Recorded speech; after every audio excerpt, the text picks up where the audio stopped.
Good morning, my art history students, or good evening or good night, depending on whenever you might be watching this video.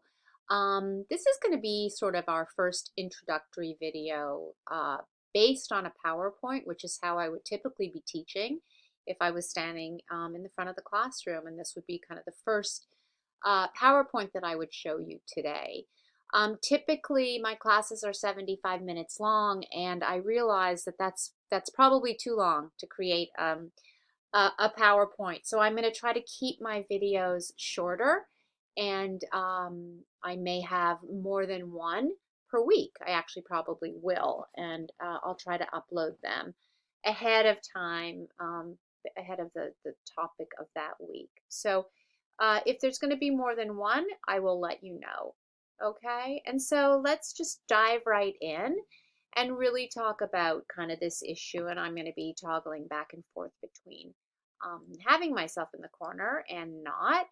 But why is this course relevant to you? And I did bring it up in the first video that I made, and I think I referred to this idea of kind of the iPhone, right? Why is this course relevant to you, and why do you care about taking an art history class? Well, hopefully you guys have lots of different reasons that you've told me in the little form you filled out telling me about yourself. But I wanted to take an object that everybody is probably really familiar with and just point out to you that even on the back of an iPhone, every single decision that you see, every sort of design decision was made here by somebody who had to think about all the elements of art that we're going to be talking about this semester: line, shape, color, texture, scale, proportion, you know,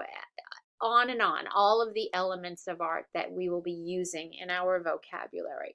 So, for example, somebody had to decide where this apple was, what the apple looked like, how big the apple should be. Why is the apple here? Why isn't the apple in the middle of the phone or down in the corner? Why is there this line here? Why are there these circles this size? Why is the word iPhone down here and not up here?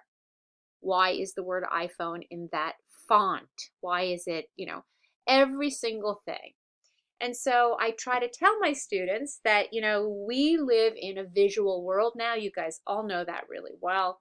And so taking a course with me that is about seeing and noticing and learning about graphic decisions and how that can really enhance your life will enhance your life no matter what you do, no matter what you end up doing. This is another image that I like to show because there's a really excellent video, and I typically like to show it at the beginning of the semester, and maybe I will in fact upload it just as a fun thing for you guys to do, where Jay-Z and Beyonce filmed a video for one of their songs at the Louvre. And I believe that there are 5 pieces of art featured in the video, I think most of which we kind of cover in our course.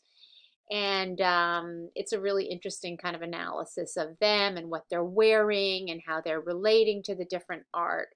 And so that's something that I wanted you guys to see. Also, in this video, kind of will cover lots of different things as an introductory video that I would have been showing you the first day of class. I want you guys to know, if you haven't already noticed, there's a lot of graffiti, sort of exterior art that has been commissioned by the city of Salem, Massachusetts. If you are local, and I know not everyone is going to be in the local Salem, Massachusetts area, if you are local, you can absolutely use some of these images for your review of what would be the equivalent of one of your gallery reviews, okay? I just love this image of LeBron that I wanted to show you, where he's wearing this shirt, buy art, not drugs. Again, why is this course relevant to you? And so we're going to be talking about all kinds of things, and this is an image of the discus thrower. and I'm juxtaposing it. Juxtapose is an art word, art history word that means we're comparing and contrasting Mr. Beckham here. And I just wanted to remind you, it's really cool when we do learn about ancient Greek art that it was the Greeks who invented the Olympics and sort of the highest level of success as a person, definitely as a man, was to be a great athlete. And this kind of love of the human body meant that most of the athletes often performed their sporting events in the nude.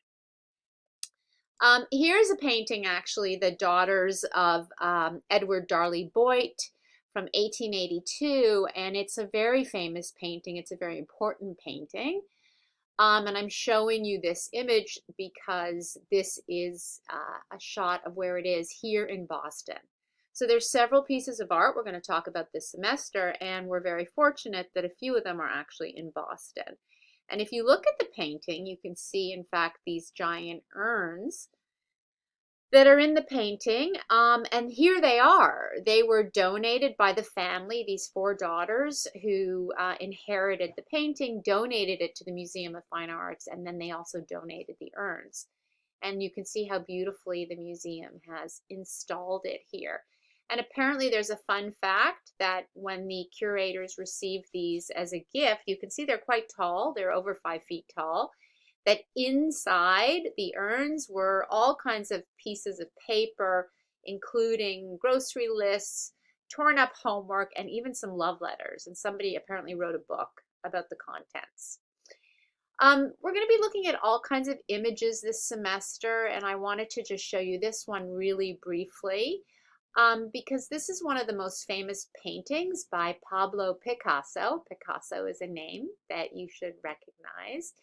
And the thing that's really interesting about this painting, and we'll learn about it, is that Picasso was able to paint and draw extremely well, representationally, like a great master. And yet he chooses to render the human form in this way. We're going to talk about that. A lot of art is really about the artistic choices that the artist makes. Or as we will call it, artistic intent. And that is something that we're going to see this semester, is that all art has intent. And I wanted just to kind of make a note about that for you guys to see.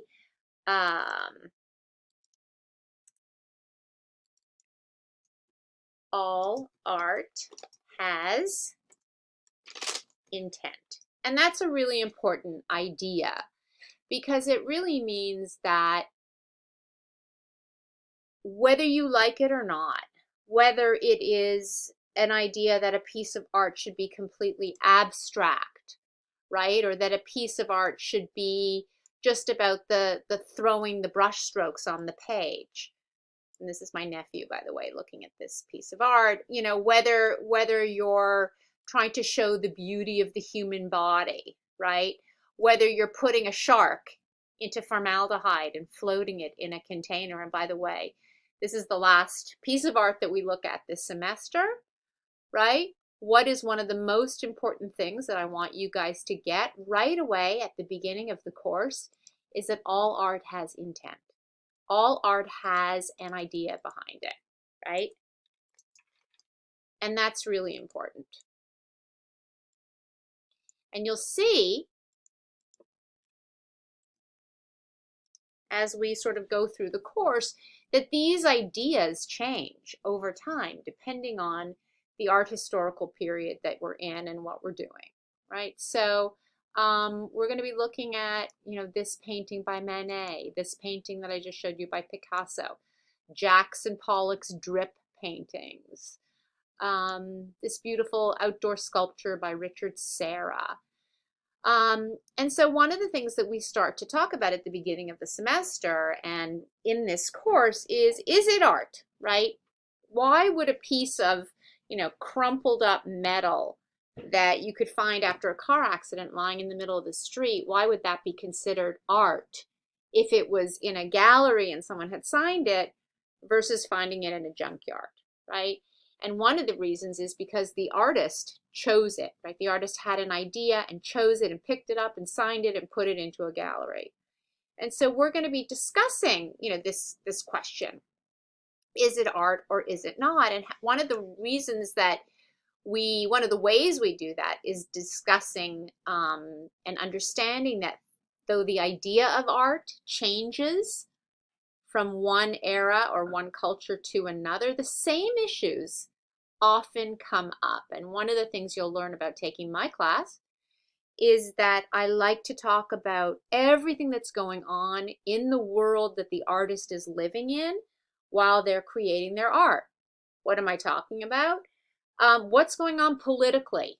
What's going on economically? What's going on in terms of technology?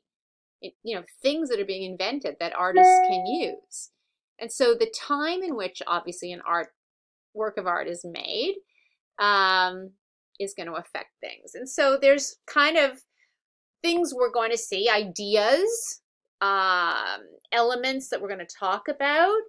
And one of the things that we're going to be understanding is that art is a record of ideas, and it's a visual connection to, talking about works of art. So I think that that's really important. When we also talk about works of art, we talk about these issues. What is the skill of the artist, the technique, right? Do we value a work of art that we know the artist has sort of mastered the skill of showing something representationally, like knowing how to paint a woman and the skin and the shadow? Do we value this more than we value someone who's flinging paint on a canvas, where people in a museum would look at this and say, hey, my kindergartner can do that, or I can do that. How come this painting is worth $27 million?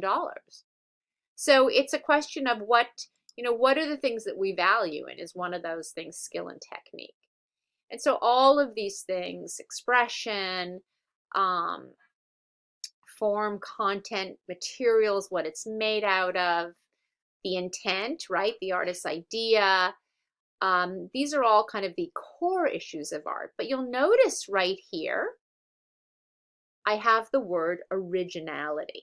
And this is important because there's a question of what do we value, and is originality important? And by the way, what does that mean today to be original, right? How do you invent something new in a visual world? Or are you just constantly repurposing and redoing? So that's something that is interesting for you guys to think about. And I think that it's important to ask yourself, if you haven't already, as we were going through these questions, which of these 2 or 3 core issues do you value the most, right? So just test it out and ask yourself, what type of artwork would most likely make you stop and take notice? If you had an unlimited budget, what would the quality be that you'd look for before you bought a work of art? And what are the things when you go to a museum or a gallery, like what are the things that really draw you in? Do you like video art? Do you like art that, do you like film? Do you like sculpture, painting? And why? What are the things that you're attracted to? And I think that that's really, really kind of interesting. And so we talk about all of these elements of art, right? Form, line, shape, color, texture, space, mass, volume. These are all the things that relate to form and formal elements. And so you can talk endlessly about all of these things. We also talk about color, and we're going to learn a lot about color in a very cool way. And artists who really understand the science of the way our eye sees, etc. And so we're going to talk about portraiture this semester and what that means. And we're going to talk about kind of realism. And here's Picasso, a photograph of him. And here's his self-portrait. I love self-portraits. I like to talk about them a lot with my students. This is actually a portrait that Van Gogh made of himself, and we're going to talk about him, Mr. Vincent van Gogh, when we get to our part of the course about post-impressionism and the story about how his ear got cut off. A lot of different theories. And of course, one of my favorite portraits by Kehinde Wiley of President Obama, a really gorgeous, gorgeous work of art, and a very interesting painting in comparison to many of the other portraits of our presidents. And so we're going to talk about this in relation to, if you're the sitter, right, you're President Obama and it's your portrait, how do you want to present yourself, knowing that this painting is going to be in the National Portrait Gallery forever? Like, what are the choices? And to me, it's interesting to find out what the ideas were of the artist and what the ideas were of the sitter himself, the subject, and what he wanted to have portrayed, and why this chair, like why this kind of chair, this shape, this texture. He's not smiling. There's portraits of presidents who are standing or holding things. Like, everything is a visual cue, right? This is not a photograph. This is a piece of art that has been very carefully composed. And so it's really awesome and wonderful to talk about all of the details and figure all of that out. This is a painting that we're going to be talking about, and I just wanted to show it to you because this is there she is. There's Beyonce, and it's one of the clips from the video that I mentioned earlier that she and Jay-Z made at the Louvre, right? And you can see they're doing kind of their own interpretation of what's happening in the painting, and they do a very cool dance there. So these are just some of the other works of art that are at the Louvre.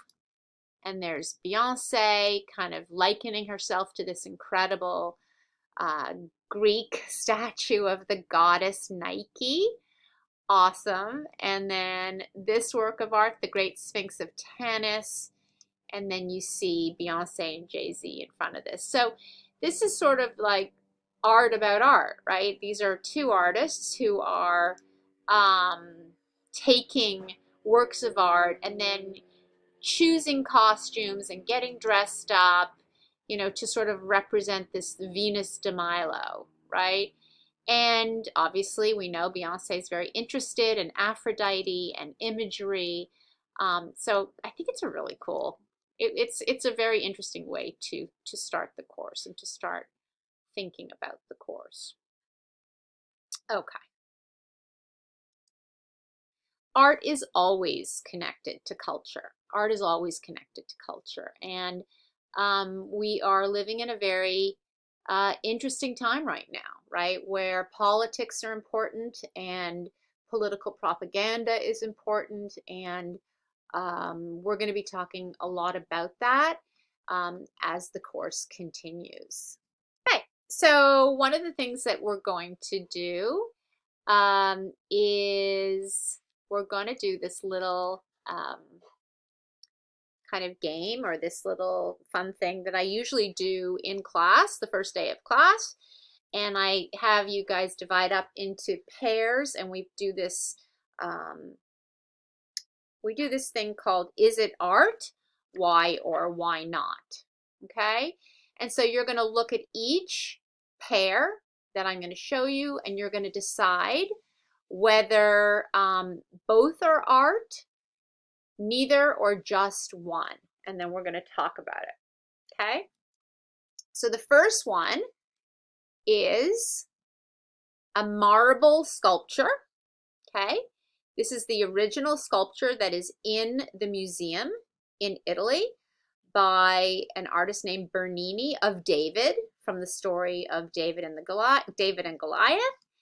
And here on the right are two plastic reproductions of what you would be able to buy in the gift shop if you were there. Okay? So have a look at these and tell me, what do you think? Are they art? Are they not art? Why or why not? The original marble plastic reproductions. Give you a couple of minutes to make some notes for yourself.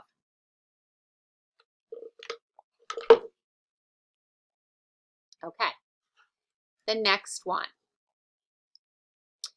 On the left is an oil painting. It's a famous oil painting, right? And on the right is a postcard from the gift shop that somebody went and bought and drew a little mustache and a little goatee on. So are they both art? Is one art? Is one not? What do you think? Write down your thoughts about this one too.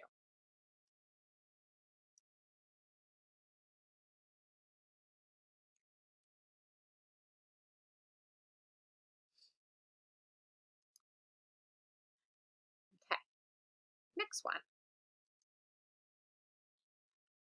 Art or not art, both or neither or just one. On the left is a photograph of an arrangement of red leaves. And on the right is a picture of a leaf that I found in my yard. What do you guys think?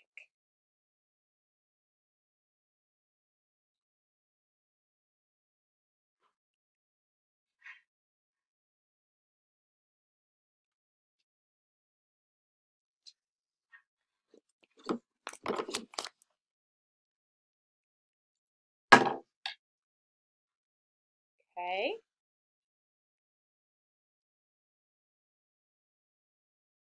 And the last one,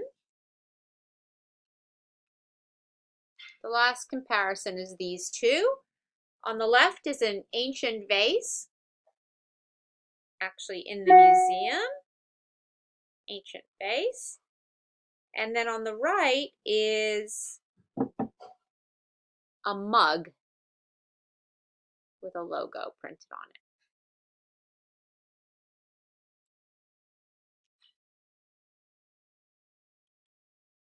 Okay. So let's get back to the beginning. Okay, let's get back to the beginning, and I just want to go here. So probably I would say, oops, I'm going to go back to this screen. I would say probably most of you said that the one in the marble was a real piece of art, right? And I think that, you know, to take a piece of marble, to turn it into a very realistic human figure on a life-size scale, and you can look kind of at the detail here, right? Wow, this was a piece of stone. And Bernini, the artist, is carving this out of stone. Look at the way he's biting his lip, right? Look at his hair, look at the furrow, look at this sort of look of concern in his eye. By the way, he's about to take out Goliath, the giant, for those of you who know the story of David and Goliath with his slingshot. And yeah, so you know he's biting his lip, his brow. It's very impressive, right? The material feels like true art material, marble. What could be more real than that? But what about the plastic reproduction, right? What do you guys think? You know, is it something that you can get in the gift shop? And, you know, what's interesting is, since we're not doing this live, I always get really a pretty big cross-section from my students. I'd say about 50-50, where some people think that, you know, the plastic sculpture is absolutely not art, and some people think that it is, you know. And so it's just interesting to think about that at the beginning of when we're asking, you know, we're asking this question. Is it art or is it not art? So the next example, of course, is the Mona Lisa. You know, people over the centuries have questioned, you know, what is it about this work of art that's so captivating? Why do people love this work of art? Why do they, you know, care so much about it? And, you know, here she is. She's from 1503, right? And certainly over the years, we've seen all these little Mona Lisa takeoffs. There's probably thousands more than the ones that I'm showing you here. But in fact, this is considered to be a work of art. It's actually by the same artist that submits this urinal in 1917 to a sculpture competition, and that's going to be a great class when we're going to talk all about that artist. But he takes the Mona Lisa, he buys the postcard in the gift shop, he paints the mustache and the goatee, and he says, look, I have now made a new work of art. And what I want to tell you guys is he gives her a new name, right? A new artistic, he gives her a new title. And remember that what an artist names their work of art is also part of their artistic intent. It's part of their idea of a work of art, right? So this artist, Leonardo da Vinci, called his painting Mona Lisa. This artist, Marcel Duchamp, renames her and calls her LHOOQ. And I'll tell you what that means in a minute, right? So for example, this piece of art that you see here, this piece of art, the title of it is really important, because if the artist would have named this, you know, Scary Shark in Water, you'd be like, okay, fine, whatever, it's a scary shark in water. But what is the title of this work of art? What is the title of this work of art? It is The Physical Impossibility of Death in the Mind of Someone Living. Okay? That is the title of this work of art, not Scary Shark Floating in Water. So the title of a work of art is also one of the elements of art. And in this work, when Mr. Duchamp paints the goatee on the Mona Lisa and renames her LHOOQ, that means she has a hot ass, if you say it really fast in French. And so it's a joke. And he is kind of this guy who's a punster. He's questioning kind of the power of the Renaissance, challenging maybe what is important art, and questioning the authority of the art world. And that's something that he really, really does. And he's also showing that you can be an artist without any real artistic skill, right? Anyone can just scribble a mustache and a goatee and give a new name to something. So he's questioning, what is it that makes something a piece of art? What is it that makes something good? What is original? And in 1919, 1917, really pretty early on, he's an important guy who's questioning a lot of things that we value. Okay, lastly, I asked you to compare